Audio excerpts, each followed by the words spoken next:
con el ADN que no tiene uracilo, y en otro caso tiene timina. Pero entonces esta complementariedad de bases nitrogenadas del RNA es un poco complejo para hablarlo así como tal, pero bueno, es justamente juntar los tripletes que les contaba yo ayer. Un segundo. Recording in progress. Ya. Entonces, de los tripletes que hablábamos ayer, decía que es un poco complejo en este punto, pero por eso quiero que veamos desde proteínas para que lo entiendan mejor. En todo caso, lo que se busca es que se haga una complementariedad de bases, en donde se tienen que juntar tres bases nitrogenadas. Por ejemplo, allá hablábamos, por ejemplo, del uracilo, que se junta con la serina, y si se junta con cualquiera que están acá, uracilo, citosina, adenina, guanina, da lugar entonces a serina. Esta conjunción de tres bases es el código para codificar a una serina. Y así tenemos diferentes aminoácidos que se van a ir codificando dependiendo del número de bases nitrogenadas que se encuentran de pronto en un lenguaje cifrado. E inclusive tenemos señales de tensión. Por ejemplo, aquí está detener. Si se da lugar a uracilo, adenina, adenina, es detenerse. Uracilo, adenina, guanina es detenerse. Uracilo, guanina, adenina es detenerse. De tal manera que la síntesis de la proteína se detiene en ese punto cuando hay esta secuencia de tres aminoácidos en el RNA. Entonces, así es como se va a ir descifrando un mensaje que está codificado para nosotros, pero no para las proteínas y los elementos importantes de las. De tal manera que, entonces, pensar en estas cosas que estoy diciendo es esto mismo. Es algo que ustedes van a ver el próximo año para formar a partir de material genómico nuestras proteínas. Y entonces, dentro de la célula, de hecho, en el núcleo celular tiene lugar todo esto. Este viaje que estamos viendo en el punto de adelante es el viaje a través de la célula hasta el núcleo, y ahí justamente tiene lugar en parte la síntesis de proteínas. Empieza a partir de un cromosoma que todos tenemos, que se desdobla y da lugar entonces a la secuencia de ADN, que ahí está. Esas son las histonas, esas proteínas que están acá, en donde se enrolla el ADN. Una vez que se desdobla como tal, entonces tenemos la hebra de ADN y hay una secuencia de ese ADN, una secuencia específica que se llama el gen. Entonces esa secuencia específica del genoma en nuestro ADN es una pequeña región que se llama el gen.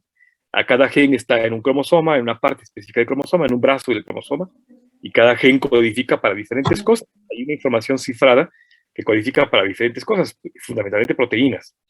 Y entonces este gen se abre a secuencia de ADN. Es muy complejo, lo van a ver ustedes el próximo año, no voy a detener esto. Una serie de proteínas, es mucho más complejo que estamos viendo acá. Abre el ADN y entonces se hace una copia complementaria de este ADN. Puede ser una copia de ADN para ADN, que es la primera fase, que se llama replicación. Puede ser una copia de ARN a partir de ADN, que se llama transcripción. Y en todo caso, la fase final es la síntesis de proteínas. En este caso, una sola hebra de ARN y es transcripción. Este ARN ahora contiene el mensaje, un mensaje cifrado. Cada una de las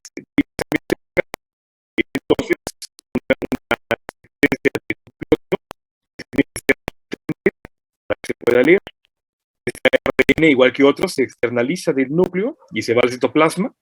Y entonces allá, justamente en el citoplasma o en el organelo que se llama retículo rugoso, tiene lugar la fase 3, que es la traducción, en donde vamos a ver más adelante con más detalle cómo esa traducción significa descifrar y en todo caso sintetizar la proteína. Eso está a grandes rasgos como están viendo ustedes acá, pero aquí está el RNA de transferencia, que están viendo ustedes de frente, en donde tiene una región que codifica para ese aminoácido, dependiendo de esto, de la secuencia de nucleótidos que tiene expuestos en una región específica.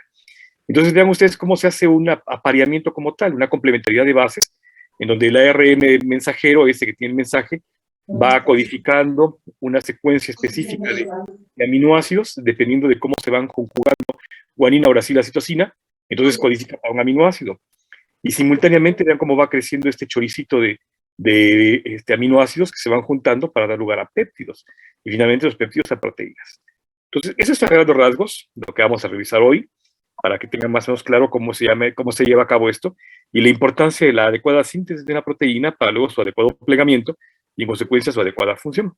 Ahí está el péptido que luego se pliega sobre sí mismo y da lugar a la proteína, como tal, una proteína funcional. Para que sea una proteína completamente buena, funcional, en óptimas condiciones, tiene que tener un adecuado plegamiento, un determinado plegamiento peptídico, proteico, una secuencia específica y dominios específicos de reconocimiento. Si no, sería nada más una molécula inerte que no sirve absolutamente para nada. Y antes nos puede dar problemas, como el caso de Alzheimer, de la proteína Tau, que nos puede meter en conflictos, ¿no? En parte, esto que les acabo de platicar fue escrito en el año del 70, en 1970, por Francis Crick, uno de los grandes biólogos moleculares de la historia. Qué pena que pasó a la historia más bien por haber plagiado las ideas de una brillante mujer, Rosalind Franklin, que gracias a los trabajos de Franklin, pues ellos pudieron descifrar la estructura tridimensional del ADN, pero luego es una historia que luego hablaremos. Pero entonces, antes de ser un plagiario, hizo esta descripción maravillosa, que ese sí que da del mérito, en donde él propuso que a partir del DNA, esto que también ustedes en la revista Nature en los 70, a partir del DNA era posible formar RNA, pero también era posible reformar el DNA y en todo caso el RNA forma proteínas. A esto, que fue un planteamiento original, luego se modificó para decir, no, espérate, el DNA es capaz de formarse a sí mismo. Ahí está. Primera fase. El DNA forma RNA, segunda fase, aunque el RNA también puede formar DNA. Y finalmente el RNA forma proteínas. Las proteínas no forman RNA, es más bien el RNA el que forma proteínas.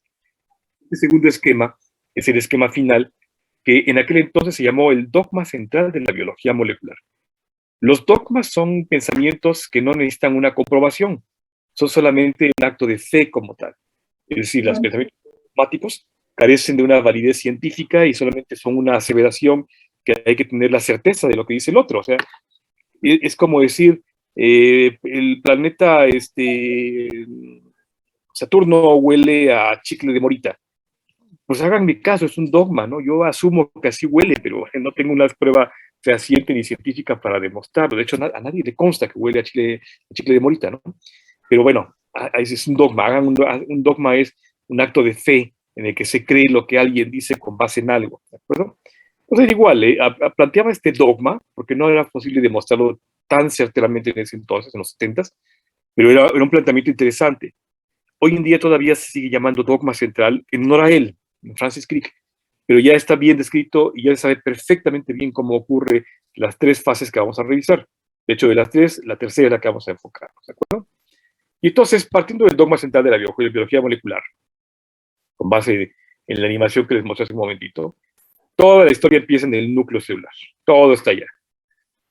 Recuerden que el núcleo, con la cromatina y el ADN que está enrollado en regiones específicas que llaman genes, y luego esos genes en cromosomas, ese ADN contiene toda la información de ustedes, de mí, de toda la materia viva. Ahí está la información codificada de todo lo que somos y lo que hemos sido, porque hay inclusive genes, hay regiones de genes que ya no funcionan hoy en día en nosotros, pero que sirvieron como antecesor para nuestros predecesores. Por ejemplo, tenemos el gen que codifica para la cola, en el caso de los simios, por ejemplo, igual tenemos el gen, pero es un gen que no está funcional, nosotros no funciona como tal. Igual tenemos el gen que codifica para algunas modificaciones post-síntesis muy importantes que están presentes en macacos, pero en nosotros ya no, porque ya no funcionan. Así evolutivamente, no solamente a lo largo de la evolución humana, sino más bien a lo largo de nuestra formación ulterior, es decir, desde que somos embriones hasta que nacemos, hay genes que se prenden y se apagan, genes que funcionaron cuando formaron nuestros órganos iniciales, pero que ahora ya no necesitamos, porque tener un gen que forma un hígado significaría estar formando hígado todo el tiempo y eso significaría estar destruyendo nuestro hígado.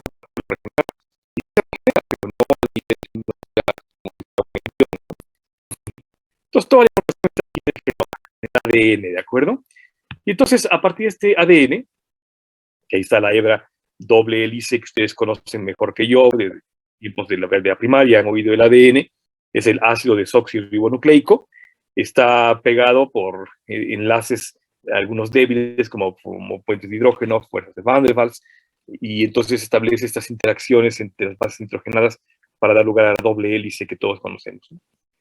La primera fase del dogma central de la biología molecular, entonces significa formar ADN a partir de ADN, y eso se llama replicación.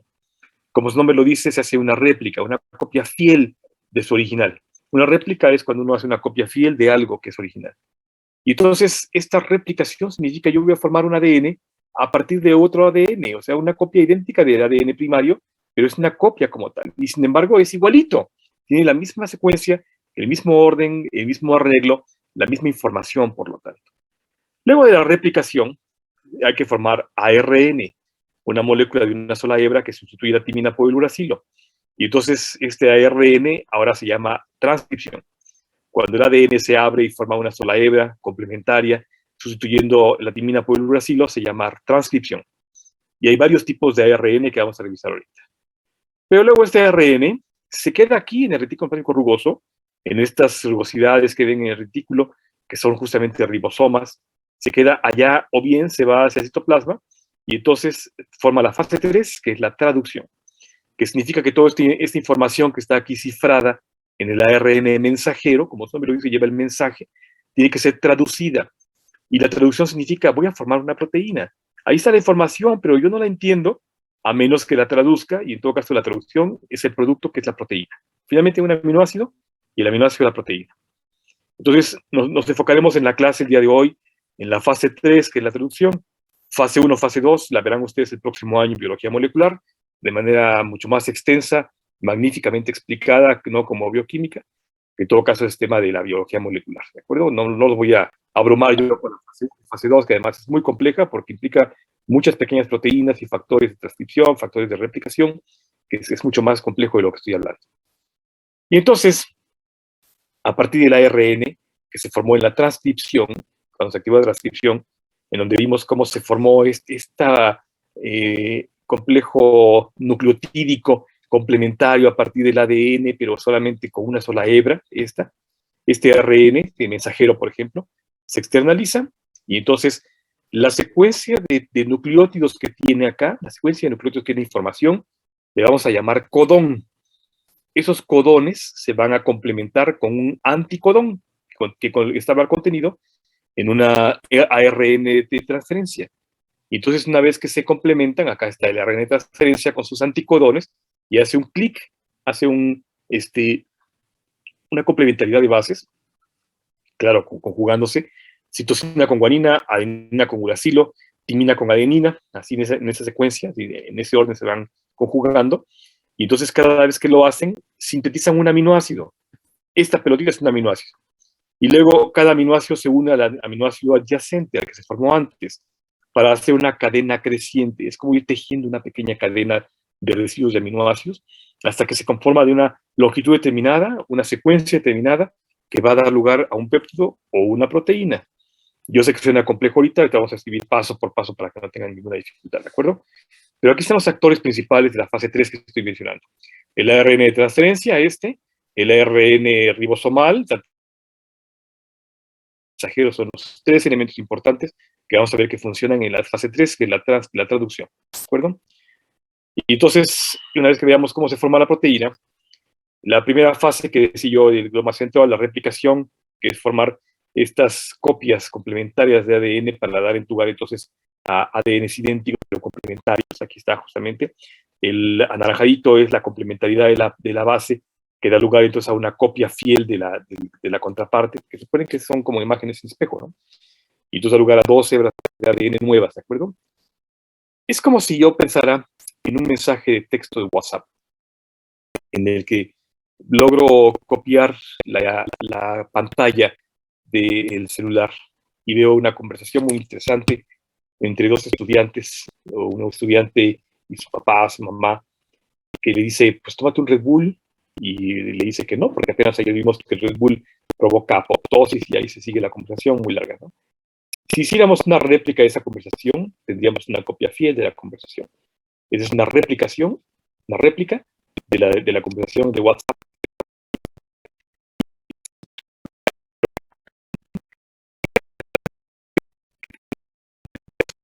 Una base sustituyendo un residuo nucleotídico por uracilo. Esta justamente el ARN como tal, la timina se sustituye por el uracilo. La transcripción significa ese mismo mensaje, nada más que se ha pasado, como no fielmente, no es una copia fiel, lo que contiene la información importante, pero es fiel. No sé si alguna vez han hecho eso de mandar su conversación de WhatsApp a que se guarde y se las envía por correo electrónico o se las envía a la nube en forma de mensaje de texto. Pero entonces, a la derecha están viendo ustedes cómo se guarda esa información de WhatsApp. Si hubiese animaciones o caritas o fotografías, lo que sea, ellas no se guardan así como tal, se guardan aparte. Entonces, la transcripción significa pasar en limpio, pero no fielmente. De hecho, vean ustedes cómo no es el mismo texto, no, o sea, no es la misma tipo de letra, se mantiene la misma información, pero no es el mismo tipo de letra, ni el mismo formato, ni tampoco es una copia fiel como tal del mensaje, o sea, sí la información, pero no el mensaje. Esa es la transcripción. Cuando uno transcribe, uno pasa un texto o una información, pero no se mantiene fielmente como tal todo. Tal vez la información sí, no se altera la información, pero en todo caso el formato de la información cambia, y así es el ARN. La información ahí está, es fiel a tal cual tenía el ADN, pero el formato en doble hélice que codifica solamente para un ARN ya no está así. Ahora tiene que pasar a la siguiente fase. ¿De acuerdo? Eso es transcripción. En cambio, si pensáramos en que ya tenemos la información y de pronto un norteamericano nos dice esta frase, ¿no? Y luego un alemán nos dice esta misma frase. Y la oímos en chino, y la oímos en francés, o la escuchamos también en italiano, en ruso, en lo que ustedes quieran, en sueco.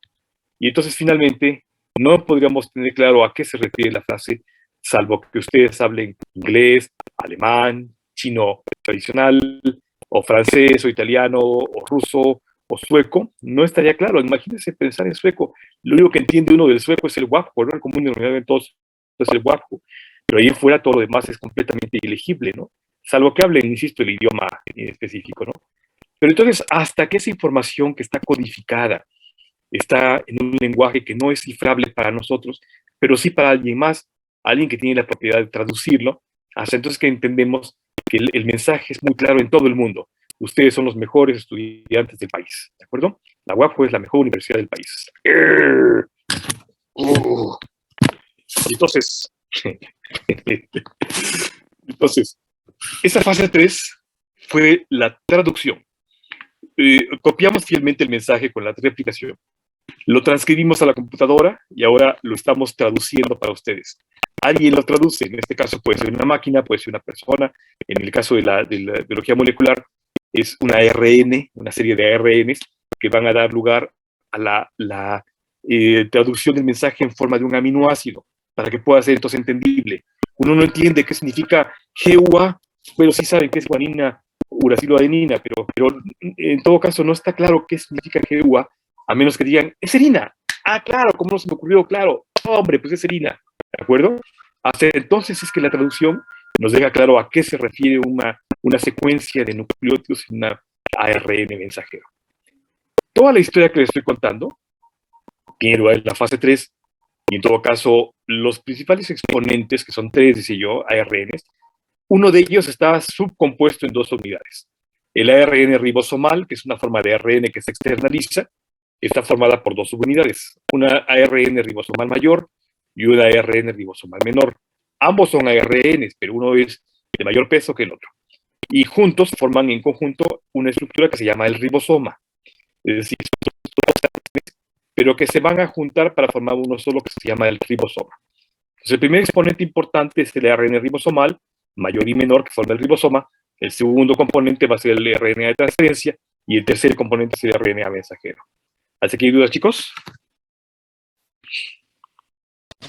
Carol, ¿podría repetir la secuencia, por favor, de cómo van los pasos? Y claro, decía yo que hay 3 componentes importantes en la síntesis de proteínas fase 3, de la traducción, que son el ARN ribosomal, 1, el ARN mensajero, 2, y el ARN de transferencia, 3. Pero del ARN ribosomal se subdivide en 2 partes, en una región mayor y una región menor, y juntos forman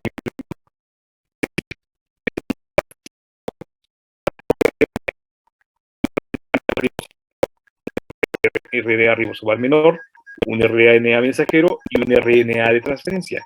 Pero de estos 4, uno de ellos se fusiona para formar el ribosoma, el mayor y el menor. Entonces, esencialmente son 3 componentes, el RNA ribosomal, mayor y menor, el RNA de transferencia y el RNA mensajero. ¿Ahora sí, Omar? Sí, gracias. Ok. Este RNA ribosomal mayor y menor, que forman el ribosoma, son justamente nuestra maquinaria de traducción. Ellos son los expertos en traducir. Pero como todos, si ustedes han entrado alguna vez a un traductor de Internet, por ejemplo, les aparece la página con una ventanita que dice pon tu texto aquí en el idioma que quieres, aquí te va a aparecer la traducción al idioma que tú quieres, ¿no? Lo pueden traducir de español a lo que quieran, o de un idioma cualquiera a español, en fin, hasta ahí la posibilidad de convertir de manera reversible el texto a uno y otro, ¿no? Entonces, así es esto. El ribosoma se encarga es la ventanita que nos dice, pon aquí tu mensaje. ¿Cuál mensaje? El de RNA mensajero, ¿de acuerdo? Y en todo caso, el de transcripción, el RNA de transcripción va a ser el encargado de hacer la traducción como tal a partir del ribosoma. Creo que va a quedar más claro acá. El ribosoma es en una reconstrucción dimensional artificial, evidentemente, de cómo se vería el ribosoma, es esto. Lo interesante del ribosoma es que es la excepción a la regla en cuanto a las enzimas. Casi todas las enzimas, que vamos a revisar ya casi al final de proteínas, son naturaleza proteica. No podemos decir que todas las enzimas son proteínas, de ninguna manera, porque entonces dejaríamos fuera al ribosoma. El ribosoma tiene un dominio que tiene la propiedad de ser una enzima, que vamos a revisar. Entonces el ribosoma funciona no solamente como traductor, como sintetizador de proteínas, sino más bien como enzima, y es la parte medular de todo esto. Y entonces aquí está justamente el apareamiento de las bases, ¿no? Se llama así, apareamiento de bases, no creo que estoy siendo grosero con eso. Se aparean como tal, no como uno pensaría, pero sí hay un apareamiento.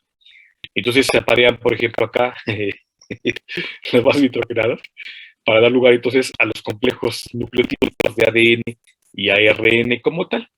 Y en consecuencia, esta conjunción de pares de bases nitrogenadas da lugar a una secuencia específica de algo en particular.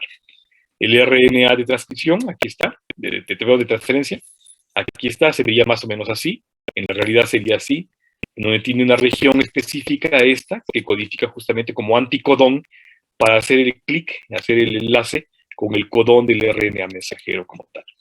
Ahí está el RNA de transferencia, más bien como se vería. Y entonces, tenemos aquí esa secuencia de RNA ribosomal mayor, que se va a juntar con el RNA mensajero. Ambos se acaban de sintetizar a través de la transcripción en el núcleo, y luego se junta con la región RNA ribosomal menor. Y entonces estos tres primeros elementos van a dar lugar a que se haga el primer complejo importante de ribosoma, RNA ribosomal mayor con RNA ribosomal menor y RNA mensajero. En este punto empieza la síntesis de proteínas o fase 3 que se llama traducción, ¿de acuerdo? Cuando se hace la conjugación entre la región ribosomal mayor del RNA ribosomal, la región ribosomal menor para dar lugar al ribosoma y el RNA mensajero que queda atrapado, literal atrapado aquí entre ambas subunidades, ¿no? La mayor y la menor, ¿de acuerdo? ¿Queda claro eso, chicos? ¿Podría volver a repetirlo, por favor? ¿Cómo no? ¿Esta diapositiva? Sí, ¿cómo era el proceso? Claro.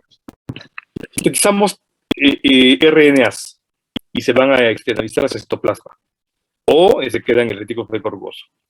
Y en todo caso, estos RNAs que se sintetizaron va a dar lugar a RNA ribosomal mayor, que está acá, RNA ribosomal menor y RNA mensajero inicialmente. Se encuentran los tres en el medio, por ejemplo, el citoplasma. Entonces, lo primero que pasa es que se van a juntar para dar lugar la región ribosomal mayor con la región ribosomal menor al ribosoma, esto es el ribosoma en conjunto, y en medio de ambos, aquí atrapado, queda el RNA mensajero, que contiene la secuencia de nucleótidos del mensaje cifrado que ahora queremos traducir, porque no nada más está como UAG, UCC, UTC, en fin, nada más tenemos puras letras, ¿de acuerdo? Entonces necesitamos descifrar ese mensaje para saber a qué se refiere, qué significa. Es como un código Morse, donde vemos puntos y líneas, pero a menos que no sepa Morse, uno puede traducir el mensaje y saber a qué se refiere, qué está diciendo ese código de puntos y líneas específicos y espacios, ¿de acuerdo? Entonces igual acá, cuando se hace el clic entre el ribosoma, para formar el ribosoma, quiero decir, la región ribosomal mayor con la menor, para formar el ribosoma, y atrapan al RNA mensajero, empieza la fase 3 o síntesis de proteínas. ¿Ahora sí, Omar? Sí, gracias. Ok. Luego, ya tenemos el ribosoma como tal. Y entonces, en el ribosoma hay tres espacios importantes que deben ustedes conocer. El primero de ellos es un espacio que se llama la región A, o bien aminoacil. En esa región va a entrar el RNA de transferencia para traducir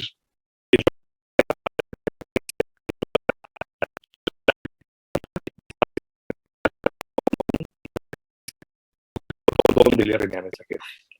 La segunda región es la región P o peptidil. En esa se va a llevar a cabo la síntesis del aminoácido, o sea, la decodificación de la información de las bases nitrogenadas para dar lugar a un aminoácido específico. Y finalmente, en el centro, una región peptidiltransferasa. Muchachos, la peptidiltransferasa es la región catalítica, es la región enzimática, que de hecho por ser enzima se llama ribosima. Si hablamos del ribosoma desde el punto de vista de enzima, es la ribosima, ¿de acuerdo? Vamos a volver a retomar cuando veamos enzimas y vamos a hablar de ella ampliamente. Pero entonces, en estas tres regiones se lleva a cabo el primer encuentro entre el RNA de transferencia en la región A con el mensaje del RNA mensajero para dar lugar a el clic entre las bases nitrogenadas, la complementariedad del codón con el anticodón, así, y en todo caso, en la región P, sintetizar un aminoácido específico. Es decir, la conjugación de bases nitrogenadas sintetiza un aminoácido específico a partir de carbono, hidrógeno y nitrógeno. Y luego, en la región central, este aminoácido que se había formado en la región peptidil se va a juntar con el siguiente aminoácido que entre en la región aminoácil. De tal manera que vamos a ir tejiendo una cadenita de aminoácidos así creciente a lo largo de una secuencia que se va leyendo en el RNA mensajero hasta que llegamos a un codón de detención en donde se da la señal de que ya, ahí muere, pues, córtale ya, córtale mi chavo, se corta, se libera ese péptido proteína y entonces ya termina todo como tal, se desacoplan todas las unidades, ya, ¿de acuerdo? Y entonces, ahora que ya conocen ustedes esto, en el ribosoma entra entonces el RNA de transferencia que contiene el anticodón, el triplete de bases que va a hacer clic con el codón específico acá, en la región del RNA mensajero. Y entonces aquí está justamente el RNA de transferencia, visto de cerca, contiene su anticodón acá, que va a complementarse con el codón del RNA mensajero. Entonces este es el codón, ese es el anticodón, ¿de acuerdo? Y juntos, en conjunto, van a dar lugar a la secuencia de un aminoácido específico, dependiendo de la secuencia que ibas hace rato, ¿no? Si está GCC es un aminoácido, si es GAC es otro, si es GUC es otro, así sucesivamente, dependiendo de qué triplete haya, así es la información para un aminoácido específico. ¿De acuerdo? Y entonces, entre el RNA de transferencia, acá, a la región aminoacil, hace el clic con el codón y el anticodón, aquí está ya la complementariedad de bases, hacen clic, en consecuencia, eso traduce un aminoácido. Ese clic inicial en la región aminoacil traduce para un aminoácido. Ya se entendió el mensaje, ya se empezó a traducir, y ahora ya sabemos que significa un aminoácido específico. Luego, corre toda la maquinaria, está en conjunto, corre a lo largo del RNA mensajero, y entonces deja libre una secuencia de nucleótidos ahora para que otro RNA de transferencia haga clic. Vean ustedes como el primero ahora pasa a la región peptidil, porque ha corrido todo esto, se queda, es decir, como si fuera un trenecito, corre el riel, cuyo riel es el RNA mensajero. Entonces ahora esta región aminoacil está ocupada por el segundo RNA de transferencia, que codifica para un segundo aminoácido. Tengo ya dos aminoácidos, tengo ya traducidos dos aminoácidos, pero tengo ocupada la región aminoacil y la región peptidil. Y entonces, ahora ya que tenemos esta secuencia así como tal, se hace el enlace peptídico. La región peptidiltransferasa es la que hace el enlace peptídico. Perdón. Lo hace por deshidratación o condensación. ¿Ya se acuerdan ustedes cuando vimos eso? Que la región hidrógeno, peroxidilo de la región carboxilo de la cabeza se une con la región hidrógeno de la cola nitrogenada del segundo aminoácido y en consecuencia hace un enlace peptídico, ¿de acuerdo? Y eso lo hace la región peptidiltransferasa. Si voy muy rápido me dicen, por favor, que quiero que quede claro esto. Es a grandes rasgos porque insisto que esto lo van a ver ustedes el próximo año en biología molecular de manera mucho más extensa de lo que puedo ver acá, ¿de acuerdo? ¿Queda claro hasta acá, chicos?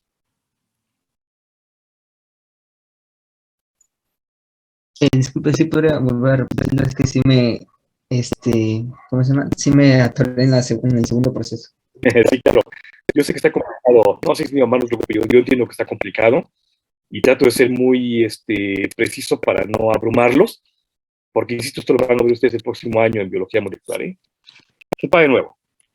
Ya supimos que la fase 3 empieza cuando se arma la maquinaria de traducción, que está dada por la región ribosomal mayor, la región ribosomal menor, y en el centro queda atrapado el RNA mensajero. Esos tres compuestos que forman el ribosoma, que formó por el RNA ribosomal mayor, el RNA ribosomal menor y el RNA mensajero, esos tres dan lugar al inicio de la fase 3, que es la traducción. Y de la traducción ya supimos que existe una región aminoácil en el ribosoma, una región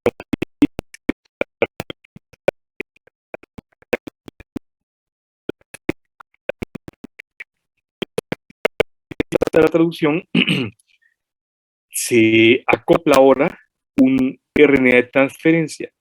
Ese, como su nombre lo dice, transfiere la información, es el que lleva la clave para descifrar el mensaje que está en el RNA mensajero. Entonces, en la región aminoácil se acopla un RNA de transferencia que hace una complementariedad de bases nitrogenadas en su anticodón con el codón del RNA mensajero.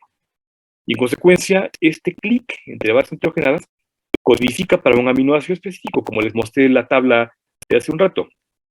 Cada tres bases nitrogenadas, cada triplete, está diseñada para codificar a un aminoácido específico. De tal manera que esa información ahora ya podemos saber a qué se refiere. Ya podemos entender el sentido de la información, ya no solamente letras como tal, sino el sentido de la información, que significa triptofano, significa alanina, significa serina, tionina, lo que ustedes quieran, lisina, ¿de acuerdo? En fin, ya se dio lugar el primer acercamiento entre estos elementos nucleotídicos, el RNA de transferencia, con la región ribosomal mayor y la menor, que es el ribosoma, y está haciendo una complementariedad con el mensajero. Ya se codificó un aminoácido. Ahora toda la maquinaria corre como si fuera un trenecito sobre un riel. El riel, que es el RNA mensajero, se queda estático. Lo que corre es toda la maquinaria de síntesis. Y entonces, este primer aminoácido ya se codificó, ya se descifró como tal. Este primer aminoácido pasa de la región aminoácil a la región peptídea, ¿de acuerdo? Déjenme regresar para que lo vean. Ahí está. Este que era el primero, el aminoácido 1, estaba en la región aminoácil. Cuando todo corre, ahora se queda pegado aquí en el ribosoma, en la región en el RNA mensajero, y lo que corre es el ribosoma, y en consecuencia deja libre la región aminoácil, porque ahora la peptidina está ocupada por el primer aminoácido que se decodificó.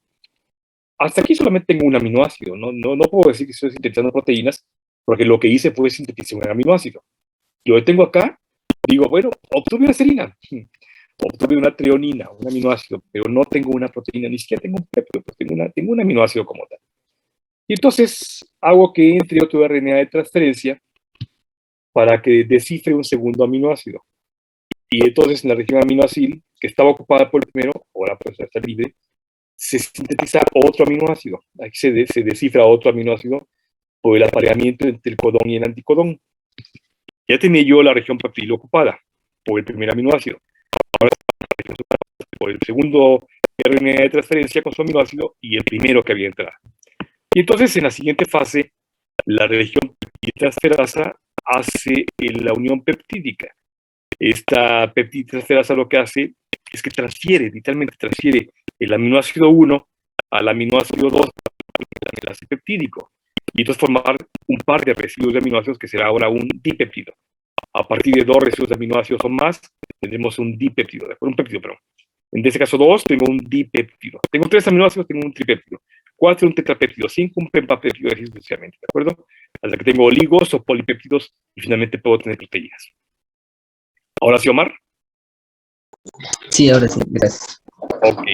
¿Sigo o me regreso? Chicos. Para mí ya quedó claro. Okay. Igual quedó claro. Bueno, gracias.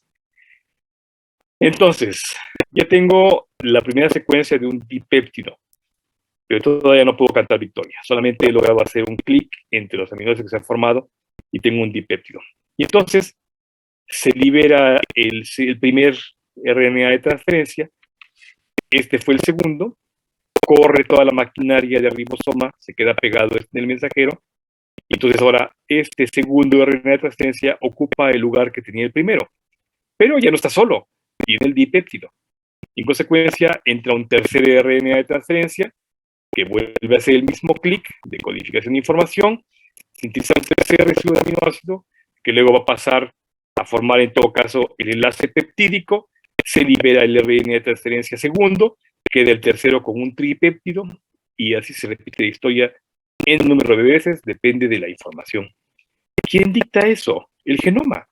El RNA de mensajero que se transcribió ya lleva la información específica para saber cuántos residuos de aminoácidos debe tener, en qué secuencia debe estar, en qué orden, en qué ordenamiento debe estar.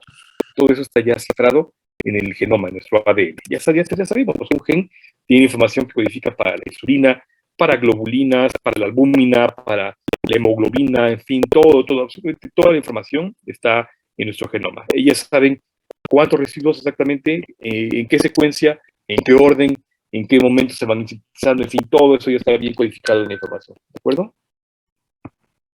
¿Hasta aquí, chicos?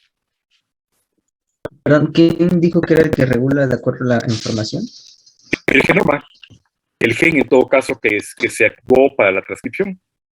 Ok, gracias. Vamos a poner, mira Omar, vamos a suponer que ahorita que hace frío, supongamos que tenemos un problema para la síntesis de colágena, y es normal, cuando hace frío, nuestra colágena se ve un poco debilitada, porque en todo caso el cambio de clima, el ambiente frío, hace que en nuestras mucosas se resequen, muy igual que la piel. En consecuencia, somos susceptibles a enfermedades virales o bacterianas, pues porque no tenemos una buena membrana de defensa mucosa a expensas del moco que nos recubre, ¿no? El epitelio como tal. El epitelio respiratorio, por ejemplo, va a ser el más susceptible, porque además estamos respirando todo el tiempo, hay aire frío, se reseca, se inflama, y eso hace que no haya una buena calidad de moco, una buena calidad de una membrana de protección, y en consecuencia somos más susceptibles a enfermarnos de problemas virales. De allá que si en los anuncios de la televisión y en todos lados te recomiendan siempre tomar cítricos y vitamina C. En todo caso, en esa temporada invernal, en temporada de frío, pues las membranas mucosas se ven lastimadas y en consecuencia somos más susceptibles de enfermarnos, ¿de acuerdo? ¿Qué hacemos? Tomamos cítricos, porque en todo caso el ácido ascórbico es una buena coenzima, es un activador para la síntesis de colágeno. Y colágeno, ya dijimos que está de pie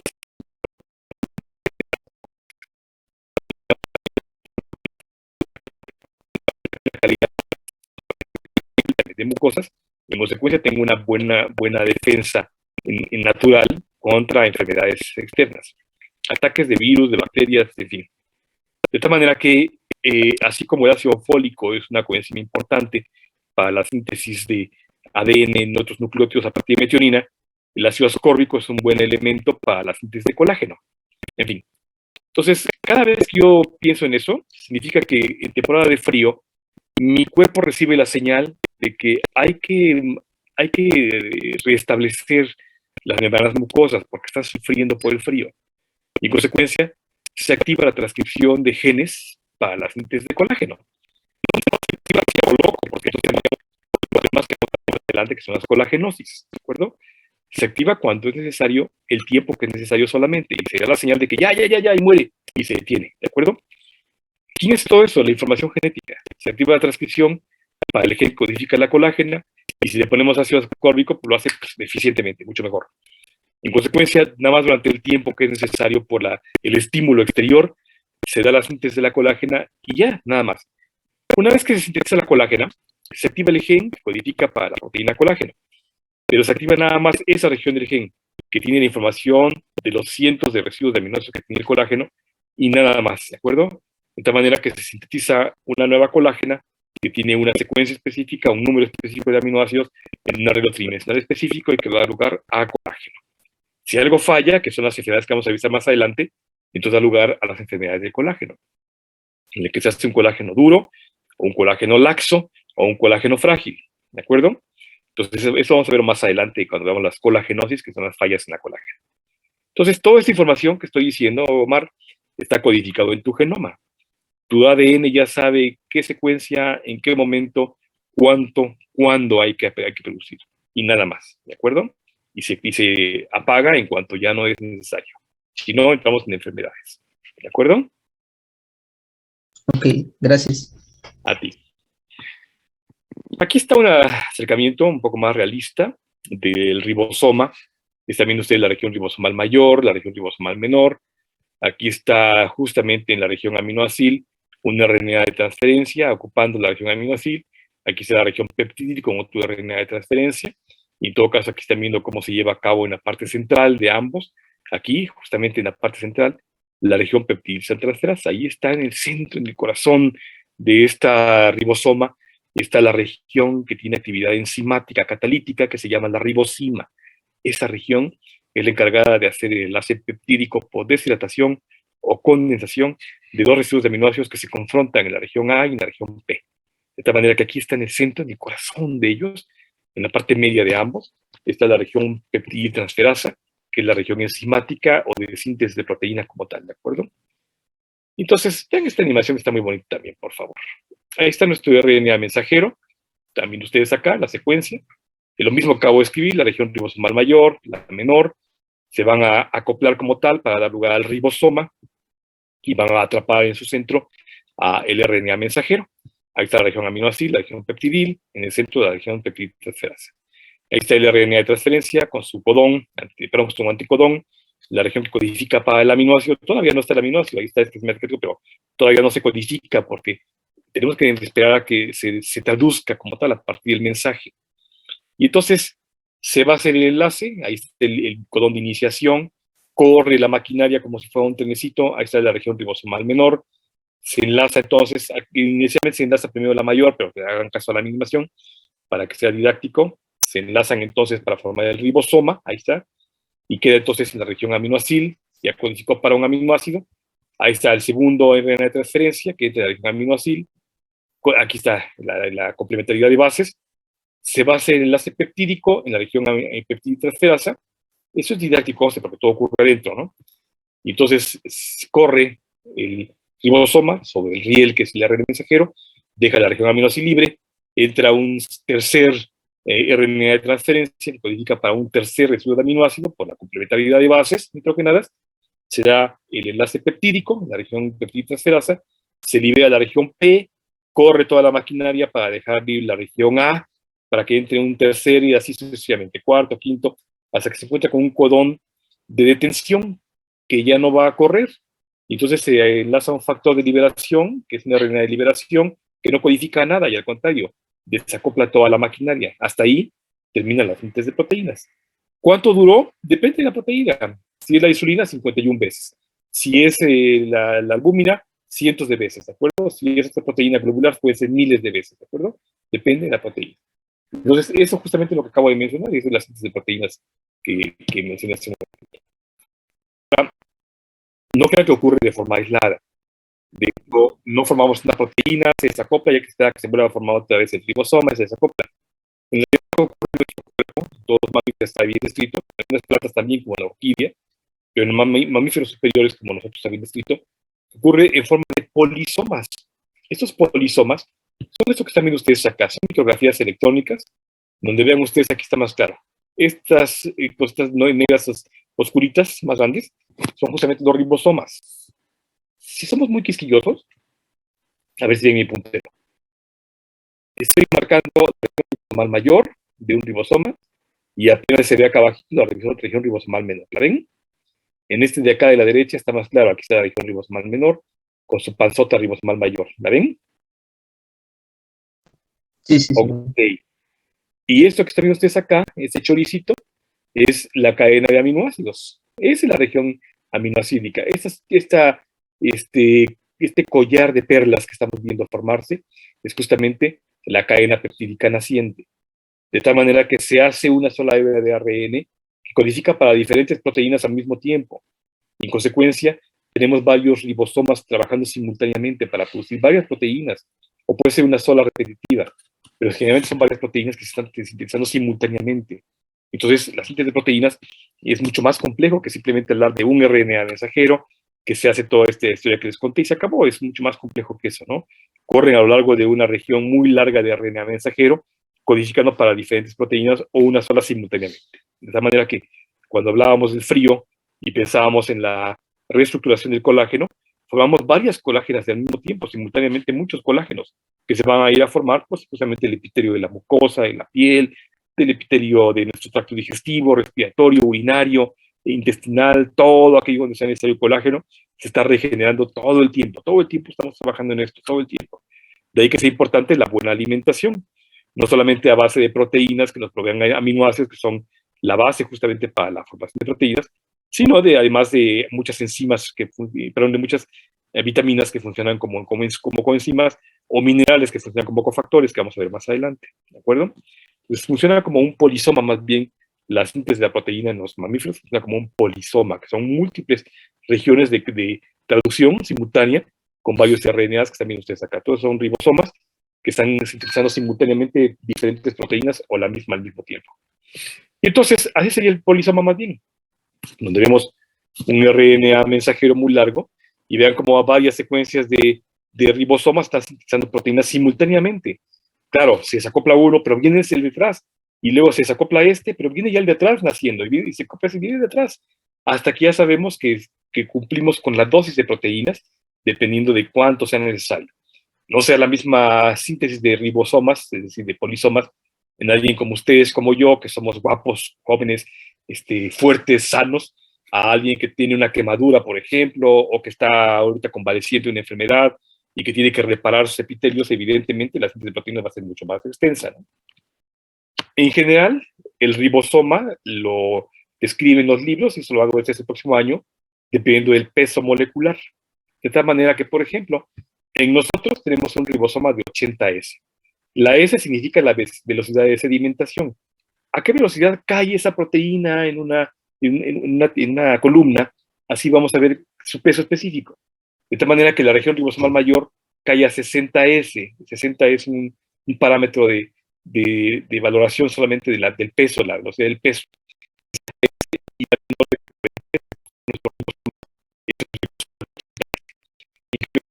Por ejemplo, y eso es importante porque entonces nuestro genoma, nuestra maquinaria de síntesis, puede distinguir entre un ribosoma bacteriano y un ribosoma nativo en nosotros, o un ribosoma de virus y un ribosoma de otra cosa.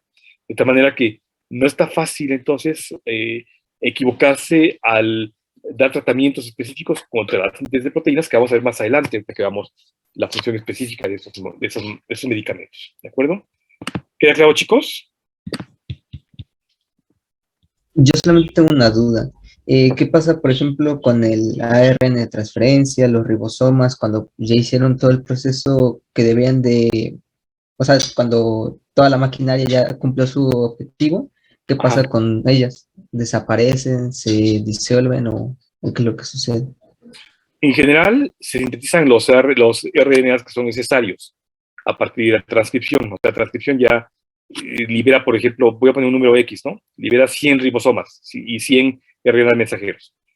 Eso ya está bien determinado dependiendo de la proteína y las necesidades del sujeto. Te digo, no es lo mismo para ti, para mí, que para alguien que está con algún problema importante como una quemadura o una resequedad muy importante, alguna enfermedad, ¿de acuerdo? Y en consecuencia, ya que se sintetizaron los que son necesarios, aquellos que ya cumplieron su función se van a reciclar. Eventualmente se pueden volver a utilizar, o sea, se vuelven a activar como tal para sintetizar más proteínas si es necesario. Si la señal dice, no, ¿sabes qué? No fue suficiente, hay que hacer más, se vuelven a ensamblar y vuelven a sintetizar proteínas. Y si no, cumplieron su función y se reciclan como tal. Y empiezan la degradación proteolítica o nucleotídica, y en consecuencia se reciclan como tal y quedan inactivos por completo. Ok, gracias. Para servirte. Muy bien, chicos, pues no hay más preguntas ni comentarios. Mira, estoy viendo a Yulisa, Alfer, Juan Carlos, Flor, por supuesto, Sofi, Daniela, que también siempre me acompañan en persona. Los demás no me dejan verlos.